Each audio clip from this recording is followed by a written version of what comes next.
अस्सलाम वालेकुम, hello everyone, welcome to my YouTube channel math with doctor Kamal. जैसा कि हमने पिछले लेक्चर में एक रिंग आर ली थी और दूसरी तरफ हमने आई आइडियल लिया था। तो हमने रिंग आर का आई के साथ क्वेश्चन लिया था। तो जो वो हमने क्वेश्चन लिया था, वो जो नया सेट बना था, हमने उसको प्रूव किया था कि वो हमारे पास वो भी रिंग बनता है जिसको हम क्वोशंट रिंग कहते हैं। तो इस लेक्चर में हम उसी क्वोशंट रिंग की मैं एक सिंपल सी एग्जांपल करूंगा ताकि आप लोगों को ये क्लियर हो जाए कि जो क्वोशंट रिंग होती है उसके एलिमेंट किस तरह के होते हैं और हमने क्वोशंट रिंग के एलिमेंट जो है वो किस तरह लिखने होते हैं, किस तरह बनाने होते हैं, यानी वो हमने सेट किस तरह बनाना होता है। ठीक है, तो मैं इस लेक्चर में बड़ी सिंपल सी एग्जांपल कंसीडर की है ताकि हमें क्वोशंट रिंग का जो स्ट्रक्चर है वो अच्छे से समझ आ जाए। तो मैं थोड़ा सा रिकॉल कर दूं कि हमने जो क्वोशंट रिंग डिफाइन की थी उसमें, क्योंकि जो रिंग होती है उसमें हमारे पास दो बाइनरी ऑपरेशन होते हैं, एक एडिशन का होता है और दूसरा मल्टीप्लिकेशन का होता है। तो क्वेश्चन रिंग में मैंने जो हमने जो एडिशन के लिहाज से जो हमने जो एडिशन हमने डिफाइन की थी दो एलिमेंट की, वो किस तरह डिफाइन की थी कि अगर हम क्वेश्चन रिंग में से दो एलिमेंट लेते हैं, एक एलिमेंट को मैंने आर प्लस एस आई कह दिए और दूसरा एलिमेंट जो है वो एस प्लस आई कह दिया। तो इस तरह का एलिमेंट मैंने क्यों लिया है, क्योंकि जब हम क्वोशंट रिंग बनाते हैं तो क्वोशंट रिंग हम किस तरह बनाते हैं कि हमने रिंग आर के तमाम एलिमेंट्स को आई में ऐड करना होता है। ठीक है, यानी जो क्वोशंट है रिंग का आइडियल के साथ, वो किस तरह बनाते हैं कि हमने रिंग आर के तमाम एलिमेंट्स को हमने आई आइडियल में ऐड करना होता है। तो ऐड करने के बाद जो हमारे पास आंसर बचेगा वो हमारी क्वोशंट रिंग होगी। तो अभी मैं एग्जांपल से करूंगा तो आपको सारा कुछ क्लियर हो जाएगा।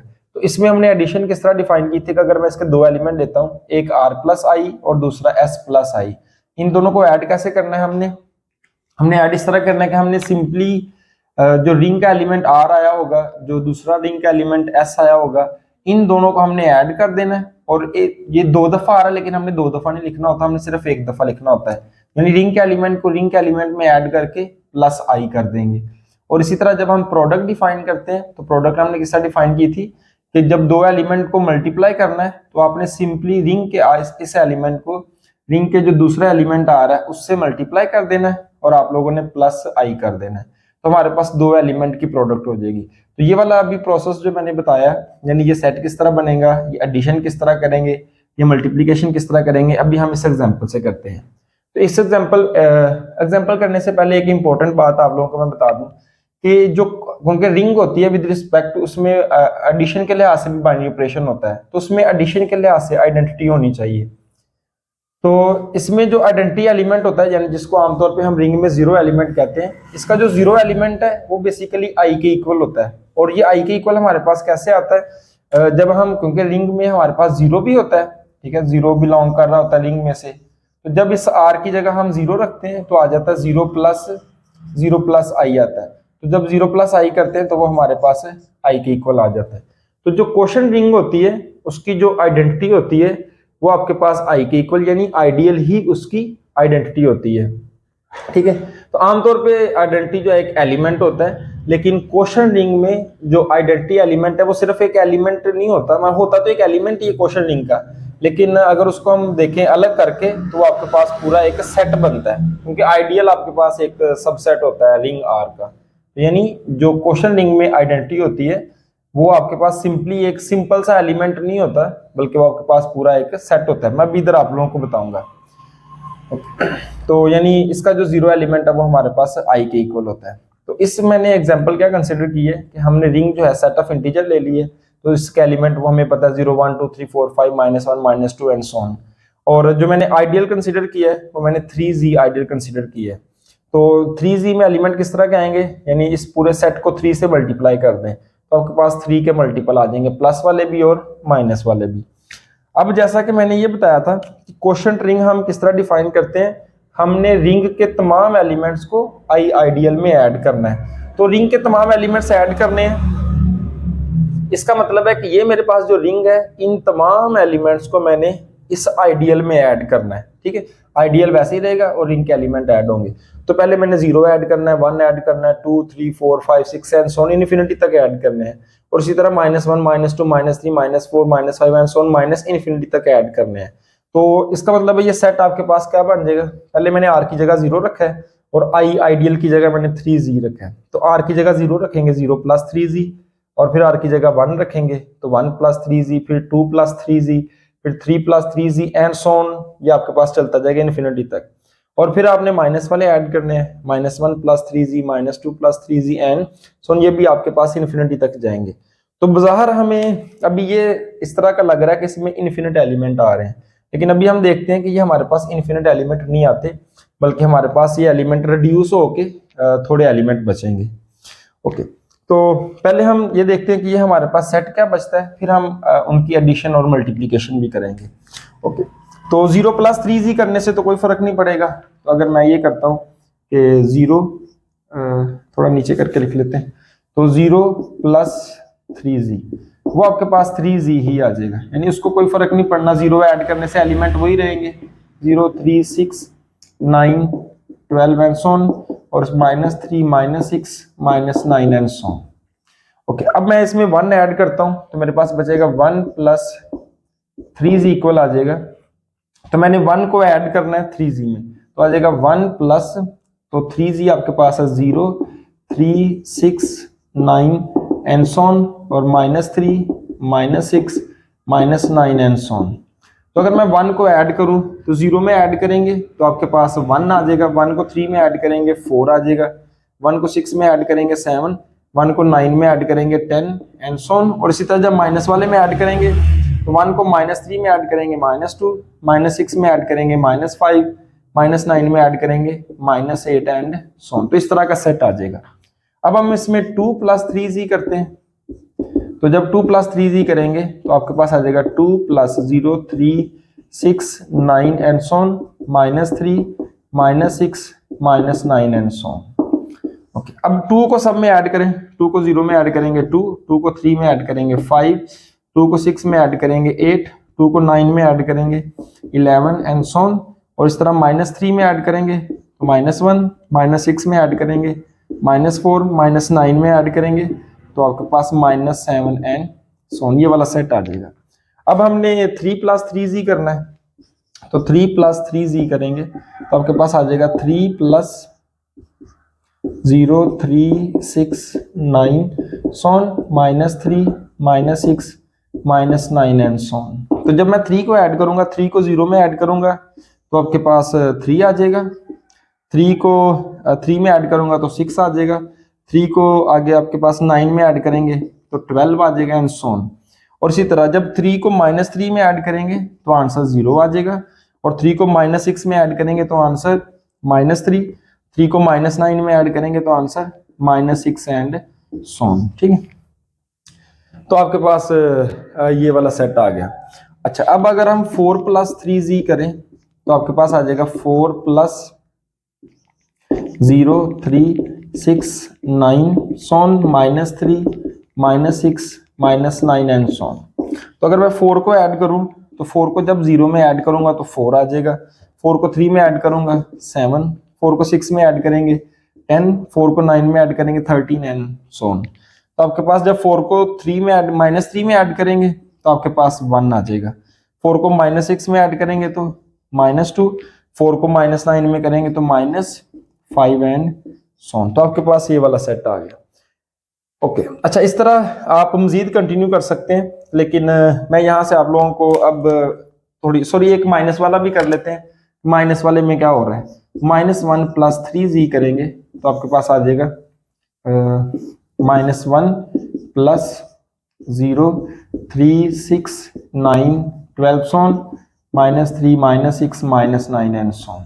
तो जब इसको ऐड करेंगे तो आपके पास आएगा, -1 को 0 में ऐड करेंगे तो -1, चलो माइनस वाला हम नीचे लिख लेते हैं, -1, और इसको इसमें ऐड करेंगे तो आंसर 2 आ जाएगा, और -1 को 6 में ऐड करेंगे तो 5 आ जाएगा, -1 को 9 में ऐड करेंगे तो 8 एंड सो ऑन।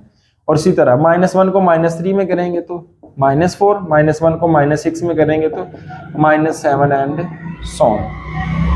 इसी तरह अगर मैं -2 + 3z करूं तो आपके पास -2 + 3z, 0, 3, 6, 9 and so on, -3, -6, -9 and so on. तो फिलहाल आप लोगों को लग रहा है कि ये बड़ा यानी कि वर्किंग वाला काम है, लेकिन बाद में मैं इसको बताऊंगा कि हम इसको सिंपल वे में कैसे कर सकते हैं। तो -2 को ऐड करेंगे तो आपके पास आ जाएगा -2, सॉरी इसको नीचे लिख लेते हैं, तो -2 और -2 + 3 जो है वो आपके पास +1 आएगा, इसको ऊपर लिख लेते हैं। -2 6 जो है वो आपके पास 4 आ जाएगा, और इसी तरह 9 में से 2 माइनस करेंगे तो आपके पास 7 आ जाएगा, एंड सो ऑन। और इस तरह -2 और -3 -5 आ जाएगा, और -2 और -6 जो है -8 एंड सो ऑन। ठीक है, तो इस तरह आप लोग खुद कर सकते हैं। ये वाला -3 + 3z करेंगे तो आपके पास आंसर जो है वो वापस यही आएगा, 0 3 6 9 12 and so on, -3 -6 -9 -12 and so on. ठीक है, ये वाला आप खुद ट्राई कर सकते हैं। तो इस तरह आप आगे भी कंटिन्यू कर सकते हैं। आप 5 + 3z भी कर सकते हैं। तो जब आप 5 + 3z करेंगे तो आपके पास ये वाला आंसर आएगा जो यहाँ पे आ रहा है, 2 5 8 11 एंड सो ऑन, -1 -4 -7 एंड 11। अच्छा, अब आप लोग ऑब्जर्व करें अगर, तो पहले आंसर 0 से किया तो ये वाला आ गया, 1 से किया ये वाला आ गया, 2 से किया तो हमारे पास ये वाला आंसर आ गया। जब मैंने 3 से किया है तो मेरे पास कोई नया सेट नहीं आया, बल्कि मेरे पास वही वाला वापस जो 0 + 3z से आया था वही आ गया। और जब मैंने 4 + 3z किया तो मेरे पास कोई नया आंसर नहीं आया, बल्कि मेरे पास वापस जो है वो कौन सा आ गया, 1 + 3z वाला आ गया, दोनों के एलिमेंट सेम आए। और इसी तरह जब 5 + 3z करेंगे तो कोई नया आंसर नहीं आएगा, बल्कि आपके पास यही वाला वापस आंसर आएगा। और इसी तरह जब आप 6 + 3z करेंगे तो आपके पास वापस आंसर 3z आ जाएगा, और फिर वापस यहाँ से आंसर आना शुरू हो जाएंगे, ये 0 वाला। जो नेक्स्ट होगा 7 वाला वो वापस 1 वाला, जो 8 वाला होगा वो वापस 2 वाला आंसर आना शुरू हो जाएगा। तो और माइनस वाली साइड पे भी देखें, जो आपके पास माइनस वाला आंसर आया 2 5 वाला है, तो आपके पास ये वाला आंसर आया। ठीक है, तो ये वापस वही आंसर।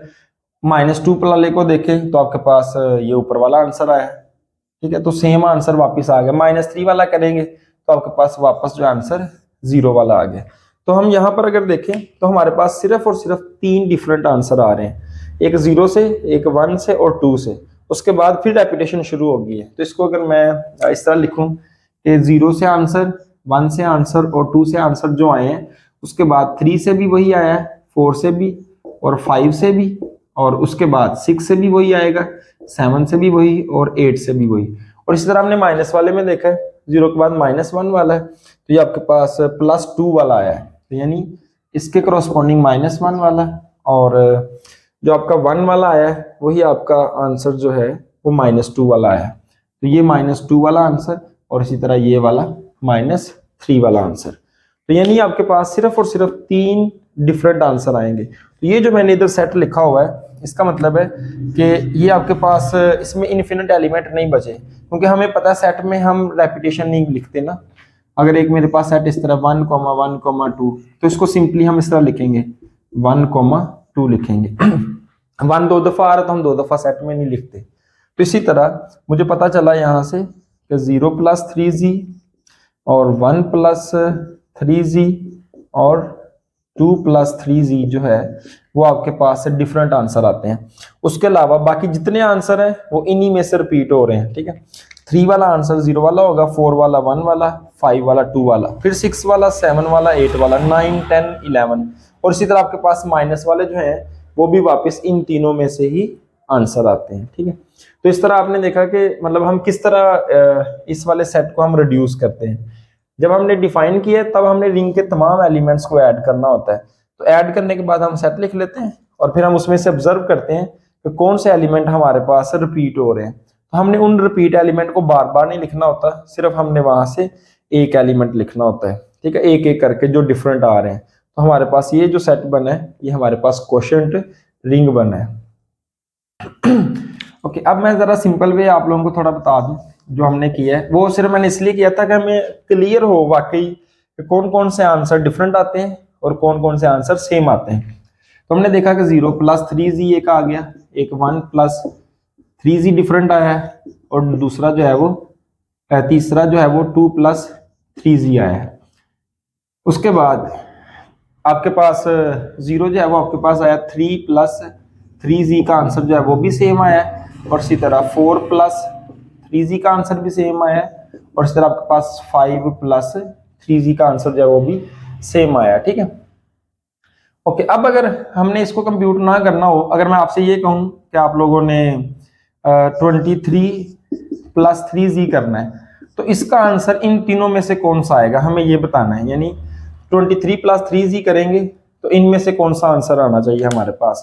तो अगर हम देखें, क्योंकि ये 3z है, तो आप सिंपली ये समझ सकते हैं कि आपने ये जो एलिमेंट है इनको मॉड 3 में रिड्यूस करना है।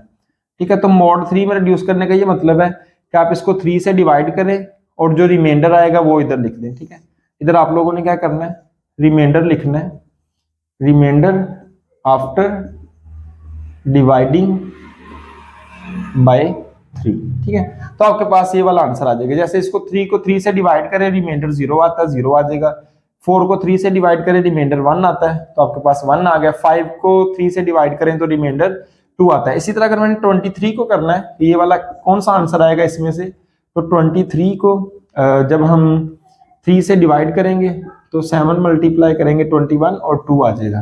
तो इसका मतलब है कि ये मेरे पास जो रिमाइंडर आया है, ये वाला एलिमेंट जो है वो क्या होगा, 2 प्लस 3z होगा। एक तरीका तो ये है कि आप सिंपली उससे डिवाइड करें और आपके पास रिमाइंडर जो आएगा वही उसका आंसर होगा। आप इस तरह भी कर सकते हैं, जैसे अगर मैं जरा थोड़ी सिंपल एग्जांपल लूं, तो 8 प्लस 3z लिख लें, तो आप ऐसा करें, इसमें से बार बार -3 करते जाएं। तो पहली दफा 8 - 3 प्लस 3z करेंगे तो आपके पास आ जाएगा 5 प्लस 3z, और फिर आप इसमें से -3 करें तो आपके पास फिर आपके पास क्या आ जाएगा, 2 प्लस 3z। और वैसे भी अगर आप 8 को डिवाइड करें 3 से तो आपके पास रिमाइंडर कितना आता है, 2 आता है। ठीक है, तो इस तरह आपके पास दोनों तरीके हैं। तो इस तरह अगर माइनस में नंबर हो, अगर आपने माइनस वाला कंप्यूट करना है कि -8 प्लस 3z का क्या आंसर आएगा, तो आप इसमें जो मॉड है उसको ऐड करते जाएं। तो -8 में आप पहले 3 प्लस 3z कर लें तो आपके पास आ जाएगा -5 प्लस 3z, और फिर आप इसमें 3 ऐड कर लें और आपके पास फिर आ जाएगा -2 प्लस 3z, और इसमें आप फिर से +1 करें, सॉरी +3 करें, -2 प्लस 3 प्लस 3z करेंगे तो आपके पास 1 प्लस 3z आ जाएगा। अच्छा, तो अब ऐसा हम क्यों कर सकते हैं, मतलब ये देखें, आपके पास 3 प्लस 3z जो है वो बेसिकली 0 प्लस 3z है। तो ये सॉरी जो 3 प्लस 3z का जो आंसर है वही आपके पास 0 प्लस 3z का आंसर है। तो 3 ऐड करने का मतलब है कि आपने सिंपली उसमें 0 ऐड किया है। तो इस तरह आप उसको डिवाइड करके भी रिमाइंडर लिख सकते हैं, और आप जो है इसको ऐड करके या माइनस करके भी लिख सकते हैं। ओके, अगर -8 को डिवाइड करना हो हमने 3 से, तो हम उसके लिए क्या करेंगे, क्योंकि हमें पता है कि जब हम किसी नंबर को डिवाइड करते हैं, अगर a डिवाइड कर रहा है b को डिवाइड कर रहा है, यानी b इस तरह रखा है हमने और a से डिवाइड करना है, तो जो हमारा रिमाइंडर है वो ग्रेटर देन और इक्वल टू 0 आना चाहिए। तो क्वोशंट कुछ भी आ सकता है, पॉजिटिव भी आ सकता है और नेगेटिव भी आ सकता है। तो नंबर थ्योरी से हमारे पास रिजल्ट है, डिवीजन एल्गोरिथम जब हम अप्लाई करते हैं तो रिमाइंडर हमारा ग्रेटर देन और इक्वल टू 0 आना चाहिए। तो इसलिए जब हम इसको करेंगे, डिवाइड करेंगे, तो हमें इससे छोटा नंबर नहीं करना बल्कि हमें इससे बड़ा नंबर करना है। जैसे मैं -3 से मल्टीप्लाई करूंगा तो आपके पास आ जाएगा -9, और जब सब्ट्रैक्ट करेंगे तो ये साइन चेंज होगा, तो 9 में से 8 माइनस करेंगे, आपके पास आंसर +1 आएगा। तो आपके पास रिमाइंडर जो है वो पॉजिटिव आना चाहिए। तो इस तरह देखें, आपने 3 को बार बार ऐड किया तो आंसर 1 आया, और जब हमने डिवाइड किया रिमाइंडर पॉजिटिव बनाया तो आपके पास आंसर जो है वो 1 आया। और यहाँ पर एक और कंडीशन होती है कि आपका जो रिमाइंडर है वो आपके डिवाइजर से क्या होना चाहिए, छोटा होना चाहिए। तो ये देखें, ये हमारा रिमाइंडर डिवाइजर से छोटा भी है और पॉजिटिव भी है। ठीक है, तो इस तरह हमारे पास 1 प्लस 3z आ गया। तो इस तरह कोई भी एलिमेंट आपको दिया जाए, आप सिंपली उसमें से 3 माइनस करके भी आंसर निकाल सकते हैं, और उसमें आप 3 ऐड करके भी निकाल सकते हैं। लेकिन डिवीजन वाला मेथड ज्यादा यूजफुल है। क्यों? अगर मैं आपसे कोई बड़ा नंबर कह दूं, मुझे इसका आंसर बताएं 1 2 3 8 प्लस 3z, ये इनमें से कौन सा एलिमेंट है, इन तीनों में से कौन सा एलिमेंट है, तो इस तरह हम सब्ट्रैक्ट करने बैठेंगे तो बहुत ज्यादा टाइम लग जाएगा। लेकिन अगर आप सिंपली 3 से डिवाइड करेंगे, इसको 1 2 3 8 को 3 से डिवाइड करेंगे तो 3 आएगा, और फिर आपके पास 8 आ जाएगा, और फिर आपके पास 6, और रिमाइंडर कितना आ जाएगा 2। तो ये वाला जो एलिमेंट है आपका 2 + 3z आएगा। तो ये इस तरह आपने देखा कि आपके पास जब आपने रिंग के तमाम एलिमेंट्स को आइडियल में ऐड किया, इन्फिनिट सेट लग रहा था, लेकिन जब हमने उसको सिंप्लीफाई किया तो हमारे पास सिंपली जो है वो 3 एलिमेंट आए, बाकी सारे रिपीट हो रहे हैं। अब मैं आप लोगों को ये बताता हूँ कि हमने इन एलिमेंट्स को ऐड कैसे करना है, क्योंकि ये हमारे पास एडिशन भी डिफाइन की है हमने और मल्टीप्लिकेशन भी डिफाइन की है।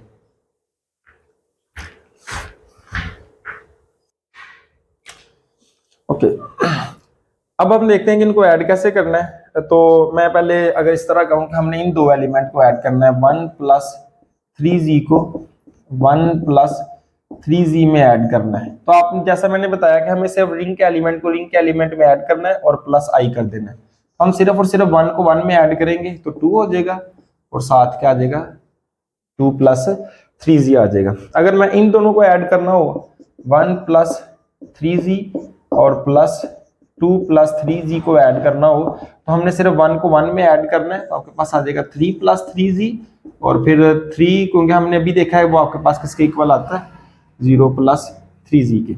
और इस तरह अगर मैंने मल्टीप्लाई करना हो, मैं इसको मल्टीप्लाई करना है 2 + 3z को 2 + 3z से मल्टीप्लाई करना है। तो क्वेश्चन इनके एलिमेंट को किस तरह मल्टीप्लाई करते हैं कि सिर्फ एलिमेंट को एलिमेंट से करते हैं और प्लस आइडियल कर देते हैं। 2 को 2 से मल्टीप्लाई करेंगे 4 + 3z, और जब इसको 3 से डिवाइड करेंगे तो रिमाइंडर 1 आ जाएगा, तो आंसर आ गया 1 + 3z। ठीक है, तो अब आप लोगों का ये टास्क है कि आप लोगों ने इसका कैलेस टेबल बनाना है विद रिस्पेक्ट टू एडिशन भी और विद रिस्पेक्ट टू मल्टीप्लीकेशन भी। तो इधर आप रखेंगे 0 + 3z और 1 + 3z और 2 + 3z, और इसी तरह आप इधर रखेंगे तो 0 + 3z 1 + 3z और 2 + 3z। तो जैसा कि मैंने ये ऐड किया, तो 1 + 1 को जब इधर लिखेंगे तो आपके पास आंसर आएगा 2 + 3z, और दूसरा मैंने ऐड किया 1 + 2 वाले को ऐड किया, तो यानी इधर 1 वाला और इधर 2 वाला, इसका आंसर 0 + 3z आया। ठीक है, तो इस तरह आप लोगों ने बाकी टेबल कंप्लीट करना है एडिशन के लिहाज से भी और मल्टीप्लिकेशन के लिहाज से। जैसे अगर यहाँ मल्टीप्लिकेशन होता है तो 2 + 3z, और इसका आंसर जो है यहाँ पे 1 + 3z आएगा। तो कैलेस टेबल से आप चेक कर सकते हैं कि आपके पास ग्रुप ये आपके पास ग्रुप बनता है विद रिस्पेक्ट टू एडिशन, और जो रिंग की बाकी प्रॉपर्टीज हैं वो भी आपके पास सेटिस्फाई हो जाती हैं। ओके, अब मैंने ये बताना था आप लोगों को कि क्योंकि मैंने पहले बोला था, सबसे पहले ये बहुत इंपॉर्टेंट बात है जो बच्चों को कंफ्यूज करती है। बच्चे आमतौर पे 0 को ही आइडेंटिटी समझते हैं, लेकिन क्वेश्चन रिंग में आपके पास जो ये आइडियल आता है वही आपका आइडेंटिटी एलिमेंट होता है विद रिस्पेक्ट टू एडिशन। जैसे यहाँ पे ये आपके पास 3z है ना, 0 + 3z, इसको अगर आप सिंपली लिखना चाहें तो 3z भी लिख सकते हैं। ठीक है, ये आपके पास 3z आ गया। अब देखें, आइडेंटिटी एलिमेंट वो होता है एडिशन के लिहाज से जिसको ऐड करने से कोई फर्क ना पड़े। तो जब आप 3z को 3z में ऐड करते हैं तो आंसर आपके पास है ये हो गया 0 + 3z और प्लस 0 + 3z। तो आइडेंटिटी एलिमेंट को एलिमेंट में ऐड करेंगे तो आ जाएगा 0 + 3z और वापस आंसर 3z। तो जैसे आमतौर पे हमारे पास होता है 0 + 0 0 के इक्वल आता है, तो ये वही हुआ है, इन दोनों को ऐड किया आंसर वही वापस आया है 0 + 0 0 के इक्वल। और इसको अगर मैं 1 + 3z में ऐड करूं तो आ जाएगा 0 + 3z, यानी 3z को हम लिख सकते हैं ना 0 + 3z भी, तो आ जाएगा 0 + 3z इसकी जगह, और बाकी आ जाएगा 1 + 3z। अब 0 को 1 में ऐड करेंगे तो आपके पास आ जाएगा 1 + 3z, और इसी तरह आप नेक्स्ट वाला कर सकते हैं 3z + 2 + 3z का आंसर जो है आपके पास 2 + 3z आएगा। तो देखिए, आइडेंटिटी एलिमेंट की यही प्रॉपर्टी होती है कि 0 एलिमेंट आइडेंटिटी होता है कब, जब ए में ऐड करें लेफ्ट साइड से और राइट साइड से, तो आंसर जो है वो आपके पास क्या आना चाहिए, वापस वही एलिमेंट आना चाहिए। तो ये आपका एज अ 0 वर्क कर रहा है, और यहाँ पे ये भी आपका 0 है, तो 0 + 0 एक तो 0 आ गया, आप ऐसे समझ लें।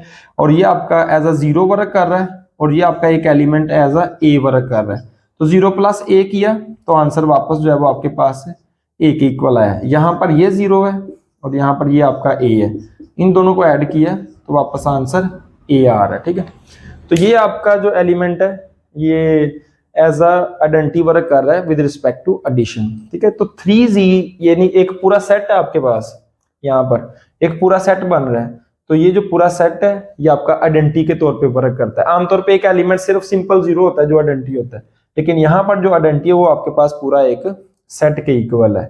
इसी तरह जो मल्टीप्लीकेशन के लिहाज से आइडेंटिटी होती है, अगर आपके पास रिंग में 1 हो, क्योंकि रिंग में 1 हो भी सकता है और नहीं भी हो सकता, तो अगर आपके पास रिंग में 1 हो, जैसे हमारी रिंग में 1 था, तो ये वाला जो आपका एलिमेंट होगा ये आइडेंटिटी एलिमेंट होगा, identity element with respect to multiplication.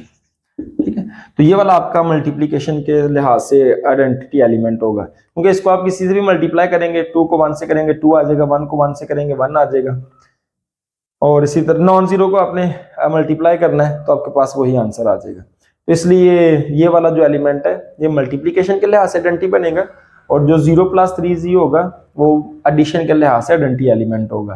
तो जैसा मैंने बार बार रिपीट कर रहा हूँ, क्योंकि ये बात बहुत इंपॉर्टेंट है, बच्चों को कंफ्यूज करती है। आमतौर पे आइडेंटिटी एलिमेंट सिर्फ 0 होता है, लेकिन क्वेश्चन रिंग में आइडेंटिटी एलिमेंट आपके पास पूरा आइडियल होता है, और जो मल्टीप्लीकेशन के लिहाज से वो भी एक पूरा सेट है जो 1 + 3Z हमने बनाया था, तो ये आपका आइडेंटिटी के तौर पे वर्क करता है। तो ये सिंपल एग्जांपल कंसीडर करने का मकसद ये था कि हमें जो है क्वेश्चन रिंग का जो स्ट्रक्चर है, उसके एलिमेंट किस तरह के होते हैं, वो हम क्वेश्चन रिंग किस तरह बनाते हैं, और वो क्वेश्चन करने के बाद हमारे पास किस तरह एलिमेंट कम होते हैं, ये हमने देखा है।